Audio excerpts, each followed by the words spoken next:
Hello everyone, welcome back to my channel NCERT plus. അപ്പോൾ ഇന്ന് നമ്മൾ discuss ചെയ്തത് ക്ലാസ് 6 NCERT ഹിസ്റ്ററിയിലെ ഫസ്റ്റ് ചാപ്റ്റർ ആയിട്ടുള്ള വാട്ട്, വെയർ, ഹൗ ആൻഡ് വെന്നിൻ്റെ പാർട്ട് 2 ആണ്. അപ്പോൾ finding out about the past. Finding out about the past, there are several ways of finding out about the past. Okay, one is to search for and read books that were written long ago. These are called manuscripts because they were written by hand. This comes from the Latin word manu, meaning hand. These were usually written on palm leaf or on the specially prepared bark of the tree known as birch, which grow in Himalayas.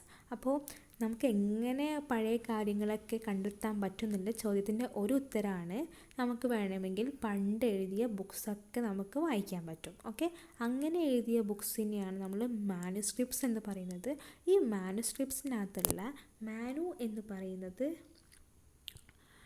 കൈ എന്നാണ് അർത്ഥം. അതുപോലെ തന്നെ ഇത് എപ്പോഴും എഴുതിയിരിക്കുന്നത് palm ലീഫിലായിരുന്നു, അതായത് താളിയോലകൾ എന്നൊക്കെ പറയും. പണ്ടത്തെ കാലത്തുള്ള പനയുടെ പാം ലീഫിലാണ് നമ്മൾ ഈ മാനുസ്ക്രിപ്റ്റ്സ് എല്ലാം എഴുതിയിരിക്കുന്നത്. അപ്പോൾ ഇത് സ്പെഷ്യലി അല്ലെങ്കിൽ ഇത് വേറെ എഴുതിയിട്ടുള്ളത് ഹിമാലയത്തിൽ മാത്രം കാണുന്ന ഒരു പ്രത്യേക തരം ട്രീ ഉണ്ട്, ബിർച്ച് എന്നാണ് പേര്. ആ ബിർച്ച് ട്രീയുടെ ബാർക്കിൽ നിന്നാണ് നമ്മൾ മാനുസ്ക്രിപ്റ്റ്സ് എഴുതാൻ ഉപയോഗിച്ചിരുന്നത്. Okay, over the years many manuscripts were eaten away by the insects, some were destroyed. അപ്പോൾ ഒരുപാട് വർഷങ്ങൾക്ക് മുന്നേ തന്നെ ഈ മാനുസ്ക്രിപ്റ്റ്സ് എഴുതിയതെല്ലാം ഈ ഓരോ പ്രാണികളൊക്കെ നശിപ്പിച്ചിരുന്നു. Okay, but many have survived. പക്ഷേ അതിലൊരുപാടെണ്ണം ഇപ്പോഴും സുരക്ഷിതമായിട്ടിരിക്കുന്നുണ്ട്. Often preserved in temples and monasteries. ചിലതൊക്കെ അമ്പലങ്ങളിലും ചിലതൊക്കെ സന്യാസി മഠത്തിലൊക്കെ ആയിരുന്നു പ്രിസർവ് ചെയ്യപ്പെട്ടിട്ടുള്ളത്. These books dealt with all kinds of subjects, religious beliefs and practices, the lives of kings, medicine and science. അപ്പോൾ ഈ ബുക്കിനകത്ത് മെയിനായിട്ട് എന്തൊക്കെയാണ് ഉണ്ടായിരുന്നത്? ഒന്ന്, നമ്മുടെ മതപരമായിട്ടുള്ള വിശ്വാസങ്ങൾ, റിലീജിയസ് ബിലീഫ്, അതുപോലെ തന്നെ ഓരോ മതപരമായിട്ടുള്ള പ്രാക്ടീസസ്, അതുപോലെ തന്നെ ചില രാജാക്കന്മാരുടെ ജീവിതങ്ങൾ, മെഡിസിന്, സയൻസ് ഒക്കെ ആയിരുന്നു ഇതിനകത്ത് മെയിനായിട്ട് എഴുതിയിട്ടുണ്ടായിരുന്നത്. ബിസൈഡ്സ് ദെയർ വെർ എപ്പിക്സ് ഉണ്ട്, പോയംസ് ഉണ്ട്, ഒരുപാട് പ്ലേസും ഉണ്ട്. Okay, many of these were written in Sanskrit other word in Prakrit. Okay, ചിലതൊക്കെ സംസ്കൃതത്തിലായിരുന്നു, ചിലതൊക്കെ പ്രാകൃതത്തിലായിരുന്നു. അപ്പോൾ പ്രാകൃതം എന്താണെന്ന് നോക്കാം. പ്രാകൃത് എന്ന് പറയുന്നത് നമ്മുടെ സാധാരണക്കാരായിട്ടുള്ള അന്നത്തെ കാലത്തുള്ള സാധാരണക്കാരായിട്ടുള്ള ജനങ്ങൾ യൂസ് ചെയ്ത ലാംഗ്വേജ് ആയിരുന്നു പ്രാകൃത ഭാഷ അല്ലെങ്കിൽ പ്രാകൃത് എന്ന് പറയുന്നത്. ആൻഡ് തമിഴിലും ആയിരുന്നു. We can also study about inscriptions. അപ്പോൾ നമ്മൾ പഠിച്ചത് മാനുസ്ക്രിപ്റ്റ്സിനെ പറ്റിയാണ്. ഇനി നമ്മൾ ഡിസ്കസ് ചെയ്യാൻ പോകുന്നത് ഇൻസ്ക്രിപ്ഷനെ പറ്റിയാണ്. അപ്പോൾ എന്താണ് inscriptions? Okay, these were written on relatively hard surfaces such as stone or metal. Sometimes the kings got their orders inscribed so that the people could see, read and obey them. There are other kinds of inscription as well, where men and women including the king and queen recorded what they did. For example, kings often kept records of victories in battle. അപ്പോൾ ഈ inscription എന്ന് പറയുന്നത് നമ്മുടെ കല്ലുകളിൽ ഒക്കെ hard surface ആയിട്ടുള്ള കല്ലുകളിലോ മെറ്റലുകളിലൊക്കെ കൊത്തി എഴുതി വെക്കുന്നതിനാണ് inscriptions എന്ന് പറയുന്നത്. ഇത് മെയിനായിട്ട് രാജാക്കന്മാരായിരുന്നു യൂസ് ചെയ്തിരുന്നത്. അവരെന്താണെന്ന് വെച്ചാൽ അവരുടെ തൊഴിലാളികളോട് അല്ലെങ്കിൽ അനുയായികളോടൊക്കെ പറഞ്ഞിട്ട് ഇങ്ങനത്തെ വലിയ വലിയ പാറകളിലോ അല്ലെങ്കിൽ വലിയ വലിയ സ്റ്റോണുകളിലൊക്കെ എഴുതി വയ്ക്കാം. അത് നിങ്ങൾക്ക് കേട്ടിട്ടുണ്ടാവും. നിങ്ങളിപ്പോൾ അജന്ത ആൻഡ് എല്ലോറ കേവ്സൊക്കെ ഗുഹകളിലൊക്കെ ഇങ്ങനെ എഴുതി വെച്ചതായിട്ട് കേട്ടിട്ടുണ്ടാവും. അങ്ങനത്തെ എഴുതി വെക്കലിനെയാണ് നമ്മൾ ഇൻസ്ക്രിപ്ഷൻസ് എന്ന് പറയുന്നത്. ഇതിൽ മെയിനായിട്ട് മെന്നിൻ്റെയും വുമൻ്റെയും, അതായത് അന്നത്തെ രാജാവിൻ്റെയും രാജ്ഞിയുടെയും കഥകളൊക്കെയാണ് ഇൻസ്ക്രൈബ് ചെയ്തിട്ടുള്ളത്. ഒരു എക്സാമ്പിൾ എന്ന് പറയുന്നത് നമ്മുടെ അന്നത്തെ കാലത്തുള്ള ഓരോ ബാറ്റിൽസും, അതായത് ഓരോ യുദ്ധങ്ങളിലെയും വിജയമായിരുന്നു അവർ മെയിനായിട്ട് ചെയ്തത്.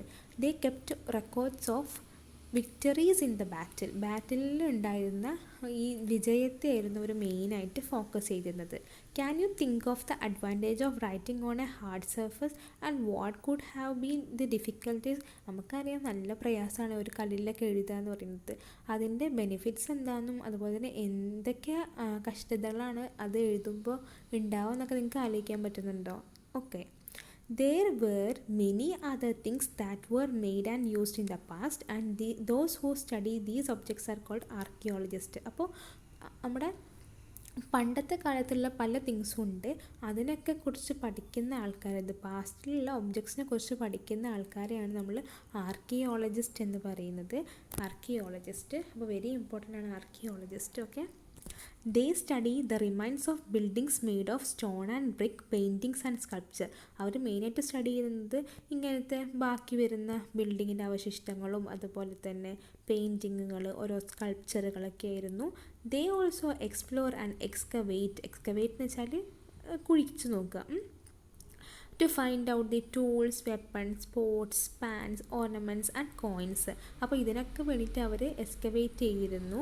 Some of these objects may be made of stone, others made of bone, baked clay or metal. ചിലതൊക്കെ കല്ലുകൾ കൊണ്ടായിരിക്കും ഉണ്ടാക്കിയിട്ടുണ്ടാവുക, ചിലതൊക്കെ എല്ലുകളാണ്, ചിലതൊക്കെ ക്ലേ ആണ്, ചിലതൊക്കെ മെറ്റലാണ്. Objects that are made of hard, imperishable substances usually survive for a long time. അപ്പോൾ ഹാർഡായിട്ടുള്ള സംഭവങ്ങളിലൊക്കെ എഴുതുന്ന സാധനങ്ങളൊക്കെ അല്ലെങ്കിൽ ഹാർഡായിട്ടുള്ള മെറ്റൽ കൊണ്ടൊക്കെ ഉണ്ടാക്കുന്ന സാധനങ്ങളൊക്കെ ഇംപെരിഷബിൾ സബ്സ്റ്റൻസ് ആണ്. ഇംപെരിഷബിൾ എന്ന് വെച്ചാൽ അവരൊക്കെ ഒരിക്കലും നശിക്കാത്ത, അതായത് ഒരുപാട് കാലം സർവൈവ് ചെയ്യാൻ പറ്റിയ സബ്സ്റ്റൻസ് ആയിരുന്നു. Archaeologists also look for bones of animals, birds and fish to find out what people ate in the past. Plant remains survive far more rarely if seed of grain or pieces of wood would have been burned. Okay. Archaeologist അന്നത്തെ ബോണുകൾ, എല്ലുകളൊക്കെ നോക്കിയിരുന്നു. കാരണം അവർക്ക് അറിയണമായിരുന്നു എന്താണ് അന്നത്തെ കാലത്തുള്ള മനുഷ്യന്മാർ കഴിച്ചിരുന്നതെന്ന് വേണമായിരുന്നു. അതുപോലെ തന്നെ പ്ലാന്റിൻ്റെ അവശിഷ്ടങ്ങളൊക്കെ കുറച്ച് കൂടുതൽ കാലം ഇങ്ങനെ സർവൈവ് ചെയ്യുമായിരുന്നു. കാരണം വെച്ചാൽ ചിലതൊക്കെ ഇങ്ങനെ നമ്മൾ നശിപ്പിച്ച് കളയുമ്പോൾ അല്ലെങ്കിൽ ബേൺ ചെയ്ത് കളയുമ്പോൾ ചാരത്തിൻ്റെ ഫോമിലൊക്കെ ഒരുപാട് വിത്തുകളോ അല്ലെങ്കിൽ ഒരുപാട് റിമൈൻസൊക്കെ എപ്പോഴും സർവൈവ്ഡ് ആയിരുന്നു. അപ്പോൾ ഇവിടെ എന്ന് പറയുന്നത് ഒരു പോട്ട് കാണാം, അതായത് ഓൾഡ് സിറ്റിനകത്ത് കിട്ടിയൊരു പോട്ടാണ്. അത് 4700 വർഷങ്ങൾക്ക് മുന്നേ ഉള്ളതാണ്. പിന്നെ ഒരു ഓൾഡ് സിൽവർ കോയിൻ ഉണ്ട്, അതുപോലെ തന്നെ കണ്ട old silver coin. Coins were such as this were one in use about 2500 years ago. അതായത് 2500 വർഷങ്ങൾക്ക് മുന്നേ ഉള്ള കോയിൻസൊക്കെ ആയിരുന്നു ഇത്. Okay. Historians, that is scholars who study about the past, often use the word source to find the information from the manuscripts, inscriptions and archaeology. Once the sources were found, learning about the past becomes an adventure as we reconstruct it by bit a bit. So historians and archaeologists are like detectives who use all these sources to find the clues, find about our past. Okay. So ഹിസ്റ്റോറിയൻസും സ്കോളേഴ്സൊക്കെ മെയിനായിട്ട് അവർ source എന്ന് പറയുന്നത് എവിടെ നിന്നാണ് information കിട്ടുന്നത് അതിനെയാണ് അവർ സോഴ്സ് എന്ന് പറയുന്നത്. അപ്പോൾ സോഴ്സ് അവരായിട്ട് ഉദ്ദേശിക്കുന്നത് എന്ന് പറയുമ്പോൾ മാനുസ്ക്രിപ്റ്റ് ഉണ്ട്, ഇൻസ്ക്രിപ്ഷൻ ഉണ്ട്, അതുപോലെ തന്നെ ആർക്കിയോളജി ഒക്കെ ഒരു സോഴ്സാണ്. അപ്പോൾ എപ്പോഴാണോ ഇതൊക്കെ കണ്ടുപിടിച്ചൊക്കെ ഇതിനെ പറ്റിയൊക്കെ പഠിക്കുക എന്ന് പറയുന്നത് ഭയങ്കരമായിട്ടുള്ളൊരു അഡ്വഞ്ചറസ് ആയിട്ടുള്ളൊരു കാര്യം തന്നെയാണ്. പിന്നെ അവരത് പിന്നെ റീകൺസ്ട്രക്റ്റ് ചെയ്യുകയാണ് മെയിനായിട്ട് ചെയ്യാറ്. അതുകൊണ്ട് തന്നെ ഹിസ്റ്റോറിയൻസിനെയും ആർക്കിടെക്ട്സിനെയൊക്കെ ആർക്കിയോളജിസ്റ്റിനെയൊക്കെ നമുക്ക് എന്ത് പറയാം, ഡിറ്റക്റ്റീവാന്ന് പറയാം. അവർ കണ്ടുപിടിച്ചിട്ടല്ലേ ഇതിനെ പറ്റി ഇൻഫർമേഷനൊക്കെ നമുക്ക് തരുന്നത് അല്ലേ? One past or many. Did you notice the title of the book our past?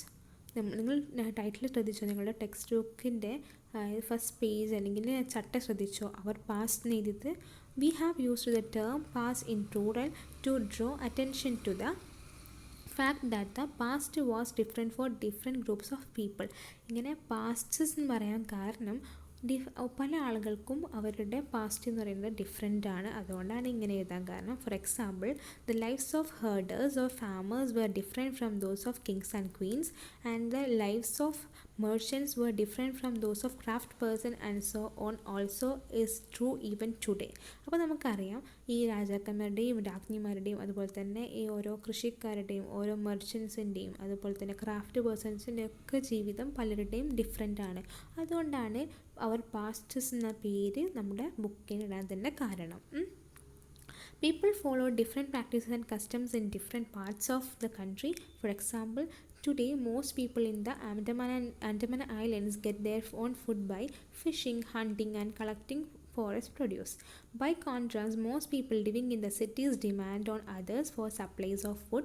Differences such as this existed in the past as well. Okay, ഇത് പുതിയതായിട്ടുള്ളൊരു എക്സാമ്പിൾ പറയുകയാണ്. ആൻഡമാൻ നിക്കോബാർ ഐലൻഡ്സിലേക്കുള്ള ആൾക്കാരൊക്കെ എപ്പോഴും ഹണ്ടിങ് ഫിഷിങ് ഒക്കെ ചെയ്തിട്ടാണ് ജീവിക്കാറ്. പക്ഷേ ചിലരൊക്കെ സിറ്റീസിലുള്ള ആൾക്കാർ, അധികം നമ്മളെ പോലുള്ള ആൾക്കാരൊക്കെ തന്നെ എന്താ ചെയ്യുന്നത്, നമ്മൾ ഫുഡ് സപ്ലിമെൻറ്റ്സിനൊക്കെ ഡിപ്പെൻഡ് ചെയ്തിട്ടാണ്. നമ്മൾ പോയിട്ട് കടയിൽ നിന്ന് പോയി വാങ്ങും, അങ്ങനെ അത് കഴിക്കും, അങ്ങനെയാണല്ലോ. അപ്പോൾ ഇതുപോലത്തെ വ്യത്യസ്തതകൾ, ഇതുപോലത്തെ ഡിഫറൻസുകൾ പാസ്റ്റിലുണ്ടായിരുന്നു. ഇപ്പോൾ ഇതാ നോക്കുക, നമ്മൾ പ്രസൻറ്റിലും ഇതുപോലത്തെ വ്യത്യസ്തതകൾ കഴിഞ്ഞിട്ടുണ്ടായിരുന്നു ഉണ്ട്. അതുകൊണ്ടാണ് നമ്മളെ ടെക്സ്റ്റ് ബുക്കിൻ്റെ പേര് അവർ പാസ്റ്റ് അതായത് OUR അവർ PASTS എന്ന് പറയാൻ കാരണം. Besides, there is another kind of difference. We know a great deal about the kings and battles they fought because they kept records of their victories. പിന്നെ നമുക്ക് വേറൊരു കാര്യം എന്ന് വെച്ചാൽ കിങ്ങിൻ്റെ ഒക്കെ വിക്ടറീസിൻ്റെ കാര്യങ്ങളൊക്കെ നമുക്ക് അറിയാൻ പറ്റും. കാരണം അവരെപ്പോഴും അതിന് വേണ്ടിയിട്ടുള്ള റെക്കോർഡ്സൊക്കെ എപ്പോഴും കീപ്പ് ചെയ്തിരുന്നു. ജനറലി ഓർഡിനറി പീപ്പിളിന് എന്തില്ല ഇങ്ങനത്തതൊന്നും എഴുതാനുള്ള മാർഗ്ഗങ്ങളോ അല്ലെങ്കിൽ അങ്ങനത്തെ സന്നാഹങ്ങളോ ഒന്നും ഉണ്ടായിരുന്നില്ല. Okay, while archaeology helps to find out about their lives, there is much that remains unknown. Okay, അപ്പോൾ ആർക്കിയോളജി കാരണമാണ് കുറച്ചെങ്കിലും നമുക്ക് ഈ സാധാരണക്കാരായിട്ടുള്ള ഹണ്ടേഴ്സും ഫിഷിംഗ് ഫോക്കും ഗ്യാദറേഴ്സും അതുപോലെ തന്നെ ഫാമേഴ്സിനെ പറ്റിയൊക്കെ നമുക്ക് പഠിക്കാൻ സാധിച്ചത്. വാട്ട് ഡു ഡേറ്റ്സ് മീൻ? എന്താണ് ഡേറ്റ് കൊണ്ട് ഉദ്ദേശിക്കുന്നത്? If somebody ask you the date you will probably mention the day month and year. നിങ്ങളോട് ആരെങ്കിലും ഡേറ്റ് ചോദിക്കുകയാണെങ്കിൽ നിങ്ങൾ ഇന്ന ദിവസം ഇന്ന ഡേറ്റ് ഇന്ന മന്തിൽ ഇന്ന ഇയർ എന്നൊക്കെ പറയും അല്ലേ. അപ്പോൾ 2000 and something. Okay, these years were counted from the date generally assigned to the birth of Jesus Christ, the founder of Christianity. So 2000 means 2000 years after the birth of Christ. അപ്പോൾ ഇതൊക്കെ ഇങ്ങനെ ഡേറ്റുകളെ കുറിച്ച് more importance വന്നത് ക്രിസ്ത്യാനിറ്റീൻ്റെ ഫൗണ്ടറായിട്ടുള്ള Jesus Christ, നമുക്ക് എല്ലാവർക്കും അറിയുന്ന Jesus ക്രൈസ്റ്റിനെ അറിയാം. അദ്ദേഹത്തിൻ്റെ ഈ ജനനത്തിന് ശേഷമാണ് നമുക്ക് പുതിയതായിട്ടുള്ള ഓരോ ഡേറ്റൊക്കെ വന്നത്. അതായത് 2000 വർഷങ്ങൾക്ക് ശേഷം എന്ന് പറയുന്നത് അതായത് AC ഉണ്ട്, BC ഉണ്ട്. BC ബിഫോർ ക്രൈസ്റ്റ് ആണ്, AC എന്ന് പറയുമ്പോൾ ആൻറ്റി ക്രൈസ്റ്റ് ആണ്. അപ്പോൾ all dates before the birth of Christ are counted backwards and usually have letters BC. അതായത് ക്രിസ്തുവിൻ്റെ ജനനത്തിന് മുന്നേ BC എന്നും ഒക്കെ പറഞ്ഞിരുന്നു ഒക്കെയാണ് പറയാറ്. ഓക്കെ, സോ ലെറ്റേഴ്സ് വിത്ത് ഡേറ്റ്സ് എന്നുള്ള ഹെഡിങ് ഒക്കെ ഉണ്ടാക്കാൻ എന്താ നിങ്ങൾ വായിച്ചു നോക്കണം. കാരണം ADയുടെ ഫുൾ ഫോം അന്നോ ഡൊമിനി എന്നൊക്കെ പറഞ്ഞിട്ട് ഓരോന്നാണ്, ജസ്റ്റ് വായിക്കാൻ മാത്രമേ ഉള്ളൂ. ചാപ്റ്ററിൽ പ്രത്യേക ഇമ്പോർട്ടൻസ് ഒന്നുമില്ല. So we will discuss about the let us recall the exercise question. അപ്പോൾ നമ്മൾ എക്സസൈസ് ക്വസ്റ്റ്യൻ ആണ് ഡിസ്കസ് ചെയ്യുന്നത്. Match the so moving on to our first question, that is Narmada Valley, Magadha, Garo Hills, Indus and its tributaries, Ganga Valley in one side, the big kingdom, hunting and gathering, cities about 2500 years ago, early agriculture, the first cities. Okay, so Narmada Valley എന്ന് പറയുമ്പോൾ hunting and gathering first തുടങ്ങിയത് Narmada and വാലിയിലാണ്. അതുപോലെ തന്നെ Magadha dynasty എന്ന് പറയുന്നത് the biggest first kingdom. നമ്മൾ പറഞ്ഞു powerful rulers ആയിരുന്നു അതിനകത്ത് ഉണ്ടായിരുന്നത്, മഗധയിലുണ്ടായിരുന്നത്, the first big kingdom. Garo hills എന്ന് പറയുമ്പോൾ first agriculture, early agriculture start ചെയ്ത സ്ഥലമാണ്. ഇൻഡസും അതുപോലെ തന്നെ അതിൻ്റെ ട്രിബ്യൂട്ടറീസൊക്കെ ഫസ്റ്റ് സിറ്റീസാണ്. ഗംഗാ വാലി എന്ന് പറയുന്നത് cities about 2500 years ago. Okay, ഇതാണ് മാച്ച് ദ ഫോളോയിങ്ങിൻ്റെ answers. So let's discuss. List 1 major difference between the manuscripts and inscriptions. അപ്പോൾ മാനുസ്ക്രിപ്റ്റ്സും അതുപോലെ തന്നെ ഇൻസ്ക്രിപ്ഷൻ തമ്മിലുള്ള 1 ഡിഫറൻസ് എന്താണ്? നമുക്കറിയാം manuscripts are often written in by hand ആണ്. പക്ഷേ ഇൻസ്ക്രിപ്ഷൻസ് എന്ന് പറയുമ്പോൾ അതൊക്കെ കാർവ്ഡ് ഓൺ ദ സ്റ്റോൺ അല്ലെങ്കിൽ മെറ്റലിൻ്റെ മുകളിൽ കാർവ് ചെയ്തതിനാണ് നമ്മൾ ഇൻസ്ക്രിപ്ഷൻസ് എന്ന് പറയുന്നത്. മാനുസ്ക്രിപ്റ്റ്സ് ഒക്കെ പാം ലീഫുകളിലോ അല്ലെങ്കിൽ ഹിമാലയത്തിൽ കാണുന്ന ബിർച്ച് ട്രീയുടെ ബാർക്കിലൊക്കെയാണ് നമ്മൾ എപ്പോഴും എഴുതാറ്. പക്ഷേ ഇൻസ്ക്രിപ്ഷൻസൊക്കെ സ്റ്റോണിലോ മെറ്റലിലോ ആണ് നമ്മൾ കൊത്തി വെക്കാറുണ്ടായിരുന്നത്. അപ്പോൾ ഇതാണ് ഒരു ഡിഫറൻസ് എന്ന് പറയുന്നത്. രണ്ട് ഡിഫറൻസ് നമ്മൾ ഡിസ്കസ് ചെയ്തു, രണ്ട് ഡിഫറൻസാണ് ഡിസ്കസ് ചെയ്തത്. Let's discuss the question number 3. Return to Rashida's question. Can you think of some answer to it? Okay, റഷീദയുടെ ക്വസ്റ്റ്യൻ എന്താ, എങ്ങനെയായിരുന്നു നമുക്ക് പണ്ടത്തെ കാര്യങ്ങളൊക്കെ മനസ്സിലാക്കാൻ പറ്റുക എന്നുള്ള ചോദ്യങ്ങൾക്ക് നിങ്ങൾക്ക് ആൻസർ എടുക്കാൻ പറ്റുമോ? ഒക്കെ നമ്മൾ ഡിസ്കസ് ചെയ്തു ഇൻസ്ക്രിപ്ഷൻസ് വഴി. അതായത് മെറ്റലിൻ്റെ മുകളിലോ ഹാർഡ് ഒബ്ജക്റ്റിൻ്റെ മുകളിലൊക്കെ ഇൻസ്ക്രൈബ് ചെയ്തതിന് നമ്മൾ ഇൻസ്ക്രിപ്ഷൻസ് എന്ന് പറയും. മാനുസ്ക്രിപ്റ്റ്സ് വഴി, അതായത് പാം ലീഫിലൊക്കെ കൈ കൊണ്ട് എഴുതിയതിനെ നമ്മൾ മാനുസ്ക്രിപ്റ്റ്സ് എന്ന് പറയും. അതൊന്നും പാസ്റ്റിനെ പറ്റി മനസ്സിലാക്കാം. പിന്നെ ടൂൾസ്, അന്നത്തെ വെപ്പൺസ്, അതുപോലെ തന്നെ പാസ്റ്റിനെ പറ്റി എഴുതിയിട്ടുള്ള ബുക്സിനെ പറ്റിയൊക്കെ നമുക്ക് പാസ്റ്റ് എങ്ങനെയായിരുന്നു എന്ന് മനസ്സിലാക്കാൻ പറ്റും. ഇതാണ് നമുക്ക് റഷീദയുടെ ആൻസറിന് കൊടുക്കാൻ പറ്റിയ ഒരു ആൻസർ എന്ന് പറയുക, ക്വസ്റ്റ്യന് കൊടുക്കാൻ പറ്റിയ ആൻസർ. അതായത് inscriptions, manuscripts, tools, weapons, reading about the book that are written in the past. Okay, now we will be discussing about our fourth question. Make a list of all objects that archaeologists may find. Which of these could be made of stone? അപ്പോൾ ആർക്കിയോളജിസ്റ്റിനെ കാണാൻ പറ്റിയ, അതായത് കണ്ടുപിടിക്കാൻ പറ്റിയ കുറച്ച് സാധനങ്ങൾ നിങ്ങൾക്ക് list ചെയ്യാൻ പറ്റുമെന്ന് പറയുന്നത്. ഓക്കെ, നമുക്ക് ലിസ്റ്റ് ചെയ്യാം. ബിൽഡിങ്സ് ഉണ്ട്, അതായത് റോക്സ്, ബിൽഡിങ്സ്, ബ്രിക്ക് കൊണ്ടൊക്കെ ഉണ്ടാക്കിയ ബിൽഡിങ്സ്.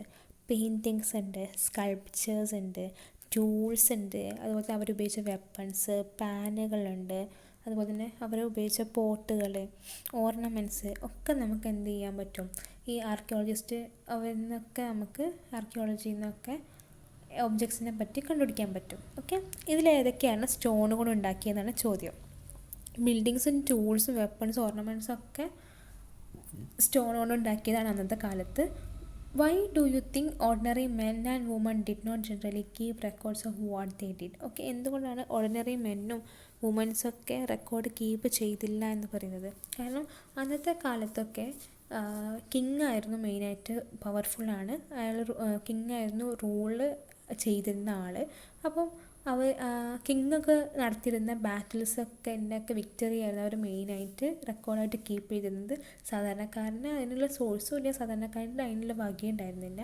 അതുകൊണ്ടാണ് ഓർഡിനറി മെൻ ആൻഡ് വുമണൊക്കെ സാധാരണ റെക്കോർഡ്സ് ഒന്നും കീപ്പ് ചെയ്തില്ല എന്ന് പറയുന്നതിൻ്റെ കാരണം. Okay, describe at least 2 ways in which the lives of kings would have been different from that of farmers. So king എന്ന് പറയുന്നത് മെയിനായിട്ട് റൂളിങ് ദ കൺട്രിയാണ്. പക്ഷെ ഫാമേഴ്സ് പറയുമ്പോൾ they are supposed to cultivate crops cultivate ചെയ്യാണ്. അതുപോലെ കിങ് പാലസിലാണ് ജീവിക്കാറ്, ഫാമേഴ്സിന് അതിനുള്ള വകയില്ല. പിന്നെ കിങ്ങാണ് ഇൻസ്ക്രിപ്ഷൻസും കാര്യങ്ങളൊക്കെ റെക്കോർഡ് ചെയ്യുക. അതിനകത്ത് ബാറ്റിൽസിൻ്റെ ഒക്കെ ഉള്ള വിജയങ്ങളൊക്കെയാണ് മെയിനായിട്ട് റെക്കോർഡ് ചെയ്തിരുന്നത്. പക്ഷേ നോർമൽ കോമൺ പീപ്പിൾസിന് അതിനുള്ള വക ഉണ്ടായിരുന്നില്ല. അപ്പോൾ ഇതൊക്കെയാണ് കുറച്ച് ഡിഫറൻസ് കിങ്ങിൻ്റെ ലൈഫ് സ്റ്റൈലും അതുപോലെ തന്നെ ഫാമേഴ്സിൻ്റെ ലൈഫ് സ്റ്റൈലും അല്ലെങ്കിൽ നോർമൽ പീപ്പിളിൻ്റെ ലൈഫ് സ്റ്റൈൽ എന്നൊക്കെ പറയുന്നത്. അപ്പോൾ ഇതോടുകൂടി നമ്മൾ ഈ ചാപ്റ്റർ എൻഡപ്പ് ചെയ്യാൻ പോവുകയാണ്. അപ്പോൾ ഇത്രയേ ഉള്ളൂ, ചെറിയ ചാപ്റ്ററാണ്. അപ്പോൾ നിങ്ങൾക്ക് മനസ്സിലായി എന്ന് പ്രതീക്ഷിക്കുന്നു. അപ്പോൾ എൻ്റെ ചാനൽ എല്ലാവരും സബ്സ്ക്രൈബ് ചെയ്യണം. അപ്പോൾ ഇതുവരെ വീഡിയോസ് കാണാത്തവരുണ്ടെങ്കിൽ മുകളിൽ കുറേ വീഡിയോസ് ഇട്ടിട്ടുണ്ട്, അതൊക്കെ നോക്കണം. അപ്പോൾ ഇതുവരെ ചാനൽ സബ്സ്ക്രൈബ് ചെയ്യാത്ത ആൾക്കാർ സബ്സ്ക്രൈബ് ചെയ്യണം. പിന്നെ അതുപോലെ തന്നെ ചാനലിൽ പുതിയ വീഡിയോസ് കിട്ടണമെങ്കിൽ നിങ്ങൾ നോട്ടിഫിക്കേഷൻ ഓൺ ചെയ്യണം. എന്നാൽ മാത്രമേ ഞാനിടുന്ന പുതിയ വീഡിയോസ് നിങ്ങൾക്ക് കാണാൻ പറ്റുള്ളൂ. അടുത്തൊരു ചാപ്റ്ററുമായിട്ട് വീണ്ടും വരാം. Thank you every one.